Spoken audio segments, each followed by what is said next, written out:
Istilah Islam Nusantara bukan madhab, bukan aliran. Walhasil ringkasnya Islam Nusantara itu Islam ahli sunnahnya Nahdlatul Ulama.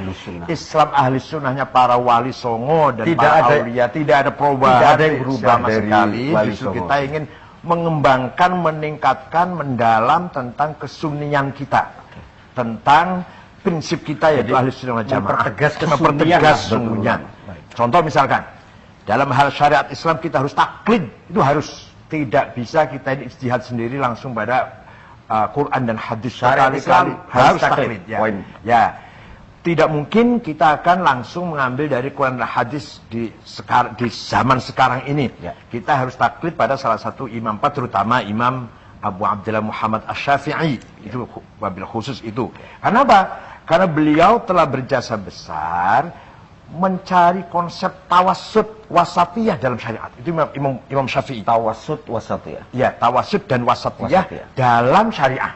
Jadi yaitu garis tengah. Ya, yaitu menggabungkan nas yang isinya Quran dan hadis dan akal, yaitu isinya ijma dan qiyas. Ijma itu akalnya ulama kolektif, qiyas itu akalnya ulama yang individual, yang sporadis. Nah, tanpa gabungan itu kita tidak mungkin akan paham Islam, syariat Islam dengan sebenarnya. Karena hanya Quran dan hadis saja tidak mungkin kita akan bisa menjalankan syariat Islam dengan benar. Pasti harus memasukkan unsur akal, faktor akal. Akalnya ulama bukan akalnya saya, akalnya Imam Syafi'i lah, akalnya Imam Hanafi, Imam Malik. Nah, itu yang harus kita pertahankan. Kalau akal saja liberal, liar, nggak mungkin memahami syariat dengan benar. Dan NU tidak liberal. Tidak liberal. Quran hadis saja nanti akan jumun. Bahkan bisa salah. Contoh misalkan, ada sebuah hadis Rasulullah yang mengatakan, kalau kamu akan qadha'il hajah, pipis atau buang air besar, syarriku au gharibu, menghadaplah ke barat, ke timur atau ke barat. Nah, kita harus tahu konteksnya Rasulullah berbicara itu, bersabda itu, beliau di Madinah posisinya. Jadi jangan menghadap ke selatan nanti menghadap Ka'bah, jangan menghadap ke utara membelakangi Ka'bah. Jadi poinnya bukan di arah, tapi kiblatnya. Nah, itu. Coba kalau kita pegang nas itu di kita sini, malah kita terjerumus pada kesalahan sehingga kita akhirnya menghadap Ka'bah atau membelakangi Ka'bah. Maka di situ Google Map jadi butuh ya. Nah, di situ kita harus pemahaman bahwa maksud daripada tujuan daripada sabda Rasulullah adalah jangan menghadap atau membelakangi Ka'bah. Nah, kalau di Indonesia ya harus menghadap ke utara atau ke selatan. Harus, jangan ke barat atau ke timur. Coba itu kalau akal nggak masuk, kalau nggak akal intervensi. Begitu pula narkoba, ganja, heroin, kokain, apalagi itu yang memabukkan. Kalau kita hanya pegang nas, nggak ada hukumnya ganja di Quran hadis. Secara nas, nggak ada hukumnya narkoba. Harus pakai qiyas. Qiyas itu akal. Namanya qiyas burhani, qiyas fakta. Misalkan ini ganja. Hadza muskir wa kullu muskirin khamrun wa kullu khamrin haram fa hadza haram. Ini barang memabukkan, faktanya memabukkan. Setiap barang memabukkan berarti masuk dalam golongan khomer. Setiap khomer merek apa saja, produk mana saja haram, maka ini barang haram. Itu qiyas burhani. Contoh misalkan lagi di Quran dilarang bentak orang tua atau ngucap kasar dengan ayah ibu. Wala taqul lahuma uffi wala tanharhuma. Kamu jangan mengucap kasar dan jangan bentak-bentak ayah dan ibu, dosa besar. Kalau gitu tempelingin aja. Quran nggak melarang kita nempelin ayah ibu, nggak ada larangannya. Jangan nempeleng, nggak ada itu. Nah, harus pakai qiyas, namanya qiyas aulawi. Kalau bentak dan ngomong kasar itu dosa, ya dosa besar, apalagi itu fabil aula, lebih-lebih nempeleng dan mukul ayah dan ibu. Wala taqrabuz zina innahu kana fahisyatan wa sa'a sabila. Kamu jangan sekali-kali mendekati perbuatan zina. Ini yang diharamkan mendekati. Kalau mendekati saja dilarang, apalagi zina. Itu namanya qiyas aulawi. Walhasil, memahami syariat Islam tidak mungkin kalau hanya dengan Quran dan hadis saja. Harus ada intervensi faktor akal. Nah, akal itu, akalnya ulama kumpul kolektif menghasilkan sebuah hukum namanya ijma. Seperti prakteknya sholat itu ijma, prakteknya haji itu ijma. Nggak ada di Quran hadis prakteknya sholat itu seperti ini gitu, nggak ada. Semua itu dari ijma'nya ulama. Kemudian beda-beda dikit, Hanafi, Malik beda dikit, Maliki, Syafi'i beda dikit, tapi prinsipnya begitulah sholat, caranya sholat itu. Kemudian prakteknya haji beda-beda dikit ada, nah, tapi pada prinsipnya haji seperti itu, sepakat, itu ijma'. Kemudian kias juga nggak bisa kita tinggalkan, pasti membutuhkan kias.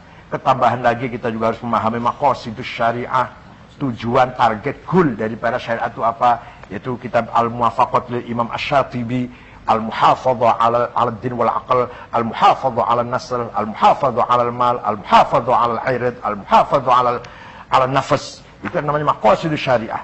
Tujuan syariat itu bukan semata-mata ingin harus syariat saja, tujuan harus tahu, yaitu menjaga keselamatan akal, keselamatan keluarga, keselamatan harta properti, keselamatan dignity, harga diri, keselamatan jiwa.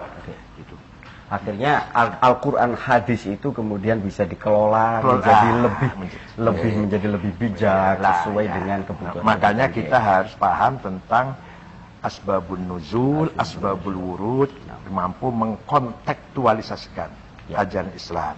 Maka dalam Quran dikatakan, falaula nafara min kulli firqatin minhum ta'ifatul liyatafaqahu. Harus ada yang paham agama fiddin. Liyatafaqahu fiddin, harus ada yang paham agama. Yatafaqahu adalah bentuk kalimah fi'il mudhari yang zamannya sekarang dan akan datang. Artinya kita harus mampu mengkontekstualisasikan ajaran Islam sesuai dengan tuntutan zaman sekarang dan yang akan datang. Bukan zaman masa lalu, bukan.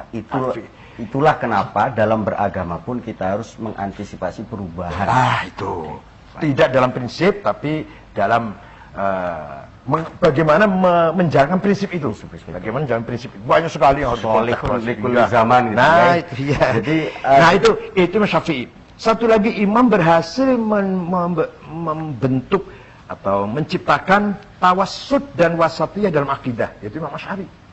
Imam Asy'ari dengan kecerdasannya mampu memberikan pengajaran pada kita wasatiyah dalam akidah. Quran hadis saja tidak cukup. Nanti bisa terprosok pada tadsim, tamthil. Di Quran ada yadullah fawqa aydihim, berarti Tuhan punya tangan. Di Quran ada wa yabqa wajhu rabbika dzil jalal ikram, berarti Allah punya muka.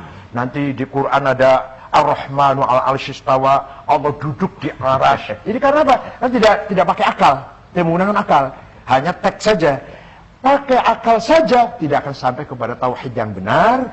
Pakai nas saja kita bisa terjerumus pada tadsim wa tamthil yang juga salah.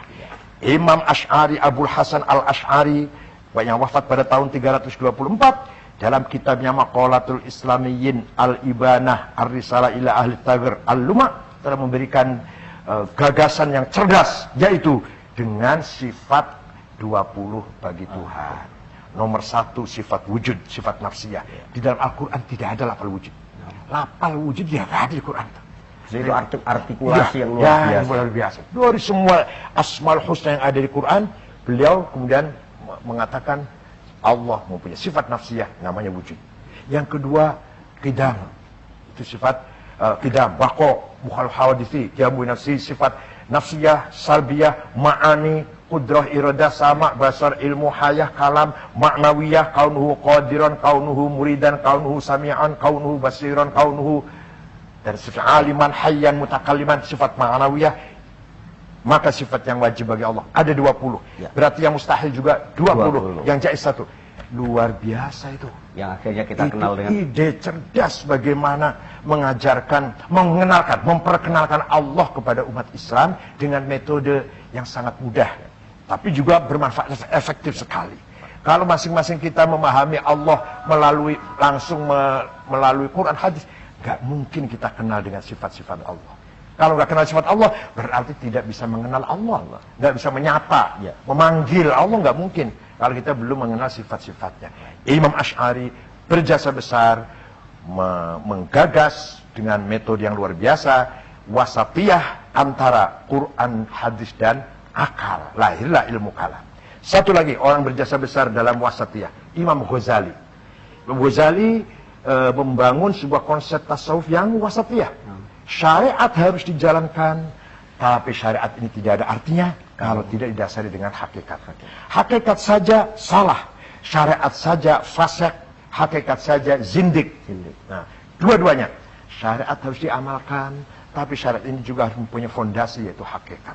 Jadi kita harus sholat sesuai dengan syarat rukun, tapi sholatnya harus khusyuk lillahi ta'ala, bukan pamer, bukan riya, bukan menghadirkan substansi. Luar biasa. Jadi Imam Ghazali berhasil mentaufikkan, mengharmoniskan antara ulama zahir dan ulama batin, ulama syariah dan ulama haqiqah. Tadinya tegang itu, sebelum Imam Ghazali sering ada ketegangan antara sufi dengan fuqaha, antara para sufi dengan para fuqaha sering tegang.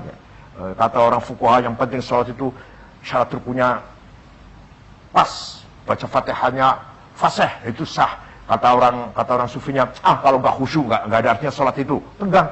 Imam Ghazali lah orang yang berjasa besar menggabungkan, mengharmoniskan antara syariat dan hakikat dalam kitab yang spektakuler, Ihya Ulumuddin. Maka Ihya itu separuh awal bicara syariat, separuh akhir rubu'ul munjiyat dan rubu'ul muhlikat, ektas positif dan ektas negatif.